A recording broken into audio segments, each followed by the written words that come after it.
Today is Monday, September the 5th, 2016, and President Barack Hussein Obama has basically come to the defense of one Mr. Colin Kaepernick. Now, if you don't know what I'm talking about as far as Colin Kaepernick is concerned, he is a NFL quarterback who has recently taken a stand against so-called police brutality by sitting down on the bench and or taking the knee during our national anthem when it's played during NFL games at the beginning.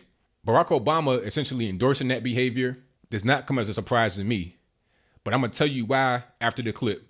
Go ahead and roll it.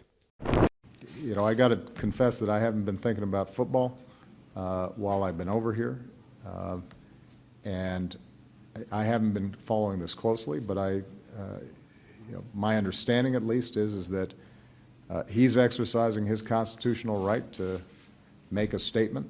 I think there's a long history of sports figures doing so. I think there are a lot of ways you can do it.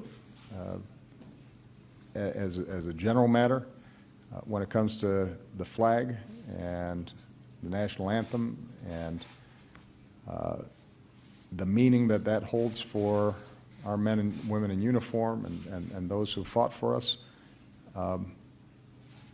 that is a tough thing for them to get past, to then hear what his deeper concerns are. But I don't doubt his sincerity based on what I've heard. I think he cares about some real, legitimate issues that have to be talked about. And if nothing else, what he's done is he's generated more conversation around some topics that need to be talked about. Again, I haven't been paying close attention to it, but you've heard me talk about in the past the need for us to have an active citizenry. Sometimes that's messy and controversial, and it gets people angry and frustrated. But I'd rather have young people who are engaged in the argument and trying to think through how they can be part of our democratic process than people who are just sitting on the sidelines and not paying attention at all. My suspicion is that over time he's going to refine how he's thinking about it, and maybe some of his critics will start seeing that he has a point around certain concerns about justice and equality, and that's how we move forward. Sometimes it's messy, but it's the way democracy works. Okay, so you were able to see that. Now, one could say that Barack Obama was basically given a diplomatic answer, like he has the right to say it. But see, he went on a little bit too much to explain why he has the right to say it. The correct answer politically should have been, he has the right to say that according to our Constitution, and people have the right to disagree with him from that same Constitution. And if the 49ers decide to do anything as a result, then that's their prerogative. If they have that rule in their organization, then so be it. That is the appropriate answer. He did not have to go on and say that there are real issues. No. See, now you're getting into judging whether his stance is right or wrong. Don't judge his stance, just say he has the right to say it. If I have the right to say it, my being right or wrong is unimportant. Just say I have the right to say what I'm saying, and that's it. But see, the reason why Barack Obama got into what's right and what's wrong is because Barack Obama is Colin Kaepernick. I repeat that. The reason why Barack Obama got into the right and wrong about what he said is because he is Colin Kaepernick. Right? He is the same kind of guy. Because let's look at Colin Kaepernick's past and let's look at Obama's past and let's compare them. Now, let's start with Obama. Obama was born to a white mother and a black father. Shortly after he's born, his black father leaves, goes back to Africa where he's from, Kenya. Right? So now you got a white single mother trying to raise a mixed race son. For a while, he has an Asian stepfather, Lolo Sotoro. During that period of time, his name is Barry Soetoro. when he's in Indonesia, where he became a Muslim, but that's a whole different story, and I digress. Now, for some reason that didn't work out. Now he gets shipped off to his white grandparents in Hawaii, where he's raised from there, right? That's Barack Obama's story. Now let's look at Colin Kaepernick. Colin Kaepernick, born to white mother, black father. The black father abandons the family. The white mother maybe tries to take care of him for a while. She's not able to do it. She puts him up for adoption. A white family raises Mr. Colin Kaepernick from there. Now you got the same kind of situation. And I'll put pictures right here of Barack Obama with his little afro and Colin Kaepernick with his. You see some of the similarities, right? Both had white mothers, both had black fathers that left them, and then a white family took them over, and then they raised them, right? Barack Obama was a community leader before he became the president, and Colin Kaepernick is trying to get into the same kind of vein. He's trying to be a community leader. You know, when Colin Kaepernick first came in the league in the NFL, I had no idea he was black. People had to tell me that he was black. I had no idea, but by looking at his face, I wouldn't have known. But now that he wants to get more involved with Black Lives Matter and that whole kind of ideology, you see him rocking the Malcolm X hat.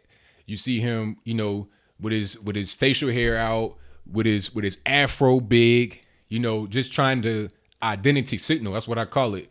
Trying to tell the world and convince himself that he is black. He is a black man and he's black and he's proud, like James Brown, right? That's what's going on. And the same thing with Obama, right? Trying to be down, trying to say different things. And, oh, there was a dog whistle in Barack Obama's little speech there. I'm not quite sure if you caught it, but when he said about the whole thing about people sitting on the sidelines, not doing anything, that is a prototypical black liberal, black SJW buzzword or buzz phrase. It's meant to shut the opponent down when they're arguing. If we say black on black violence is responsible for over half of all the murder in the United States, they'll say, well, what are you doing to solve it? That's their attempt to shut you down, right? But it doesn't even really matter what somebody's doing, what they're not doing. They can have an opinion about it. I mean, let's look at Brock Turner and the whole rape case. Now, I can say that it was wrong for Brock Turner to only get 3 months in the jail for raping somebody, right? But I don't have to be an anti-rape advocate or a counselor of rape victims to say that what he did was wrong and that the sentence also was wrong, right? And liberals won't ask you to be that for that case because they think that case was wrong as well. However, when you're talking about black on black violence, they don't want to talk about that. They want to push that under the rug. So their method of trying to get you to be quiet and silence you is to say, well, what are you doing? Right? And what they want you to do is to not answer the question. And they want you to be quiet because if you answer the question and you have valid answers, then they'll find a way to discredit them. That's what they do. You could say, oh, I've been in black business for 10 years. I've been able to help people be able to make a lot of money, thousands of dollars I've given. Oh, you just got paid for that. That's why you did it. They don't want you to really say anything. They want you just to be quiet, but I digress. That's how I see little buzzwords like that. That's how I know that Barack Obama and Colin Kaepernick are one and the same. Now you got this girl that Colin Kaepernick is with, Nessa Diab, and she's like a Black Lives Matter protester and a Muslim on top of that, right? Who probably does not like America too much. And you know what Miss Michelle Obama said about America, talking about, oh, this is the first time that I've, you know, felt like I've loved America or was proud of America. I don't think we've seen that. But what we've learned over this year is that hope is making a comeback. It is making a comeback, and let me tell you something. For the first time in my adult lifetime, I'm really proud of my country. And not just because Barack has done well, but because I think people are hungry for change. And I have been desperate to see our country moving in that direction. So you know, you're in your 40s and 50s just for the first time being part of the country. See that right there, that's anti-American hatred. And that kind of hatred I said in the previous video about Colin Kaepernick, I was right about. And I'm wearing the same shirt just coincidentally. What he is going to do is influence other people to follow him blindly. They don't even know what they're doing. You know, I've seen people, I think it was Jeremy Lamb. I'm not quite sure what his name is, but I'll put his picture on the screen before you.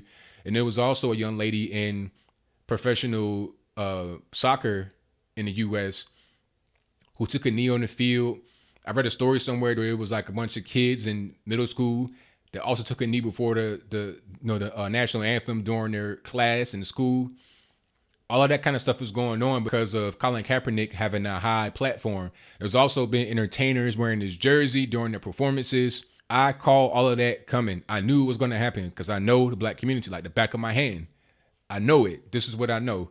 And I also know that Barack Obama came to the defense of Colin Kaepernick because he sees in Kaepernick what he is: lost and empty, yearning for the father that they never had, not feeling black enough, trying to fit in mainstream society by not being what they were raised to be, which is pretty much white, and at the same time trying to be black, if that makes any sense.